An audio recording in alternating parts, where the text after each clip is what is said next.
म तपाईँलाई भन्नुपर्दाखेरि आजको दिनमा मैले उत्साहित अनि खुसी पनि छु किनभने मैले बिहानदेखि प्रेमको विषयमा बातचित गर्दै आएको छु र खुसीको विषयमा बातचित गर्दै आएको छु र हृदयको गहिराइबाट भन्नुपर्दाखेरि आज हामी एउटा आत्मिक परिवारमा छौँ अनि यसरी एकतामा रहेर भेला भएका छौँ र यो चाहिँ हाम्रो खुसी हो।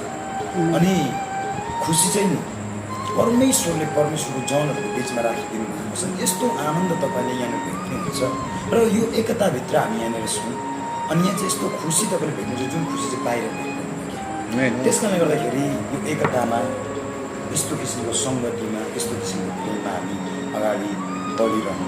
परमेश्वर यहाँलाई आशिष दिनुभएको छ। हामी एउटा छोटो कोरस गाउँछौँ अनि त्यस पछाडि प्रार्थना गर्छौँ।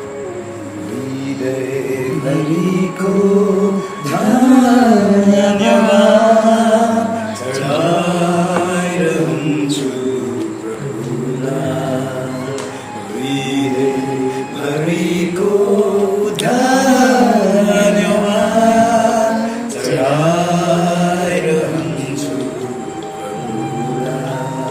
प्रभु हामी तपाईँलाई धन्यवाद दिन्छौँ आजको यो सुन्दर समयमा तपाईँले यो एकता दिनुभयो, यो प्रेम तपाईँले हामीभित्र हालिदिनु भयो र यो एकतामा तपाईँले खुसी हामीले पार्नुको लागि हामी तपाईँलाई धन्यवाद दिन्छौँ। सबै महिना तपाईँको कायम रहोस्। तपाईँले भन्नुभएको छ भातृ प्रेम तिमीहरूमा बनिरहेको होस्।